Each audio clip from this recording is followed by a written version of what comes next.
Kapolri Jenderal Listio Sigit Prabowo melakukan mutasi dan rotasi terhadap sejumlah perwira tinggi atau pati hingga perwira menengah Polri pada awal Mei 2026. Dalam mutasi Polri terbaru, Kapolri menunjuk Komjen Pol Panca Putra Simanjuntak menjadi Kepala Lembaga Pendidikan dan Pelatihan atau Kalemdiklat Polri. Ia diketahui sebelumnya menjabat sebagai Sekretaris Utama atau Sestama Lemhanas Republik Indonesia. Mutasi tersebut tertuang dalam surat telegram dengan nomor ST-960-5 tertanggal Kamis 7 Mei 2026. Kadif Humas Polri, Irjen Pol Joni Edison Isir membenarkan soal surat telegram mutasi tersebut.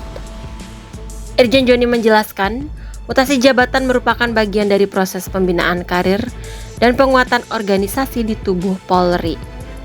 Komjen Pol Panca Simanjuntak merupakan lulusan Akpol tahun 1990 yang memiliki rekam jejak panjang baik di sektor operasional, kelembagaan maupun kebijakan strategis. Beliau pernah menjadi Kapolres Banyumas, kemudian Kapolres Tegal pada tahun 2010 hingga Wadireskrimsus Polda Jateng. Selanjutnya ia dipercaya menjabat sebagai Direskrimsus Polda Kalteng pada tahun 2012 dan jadi dosen utama STI Kalemdikpol.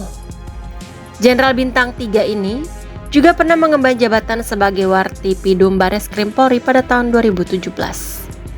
Kemudian ia juga sempat berkarir di Komisi Pemberantasan Korupsi atau KPK sebagai Direktur Penyidikan KPK pada tahun 2018. Pada tahun 2020, beliau diamanahi sebagai Widaiswara Kepolisian Utama tingkat 1 Sespim Lemdiklat Polri.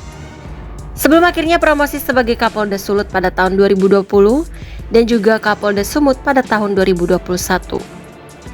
Dengan jabatan sebagai Kalemdiklat Polri, Komjen Panca Simanjuntak bertugas memimpin Lemdiklat Polri dalam merencanakan, mengembangkan, dan menyelenggarakan fungsi pendidikan, pembentukan, pengembangan, profesi, manajerial, akademis, dan vokasi, serta mengelola komponen pendidikan di lingkungan Polri.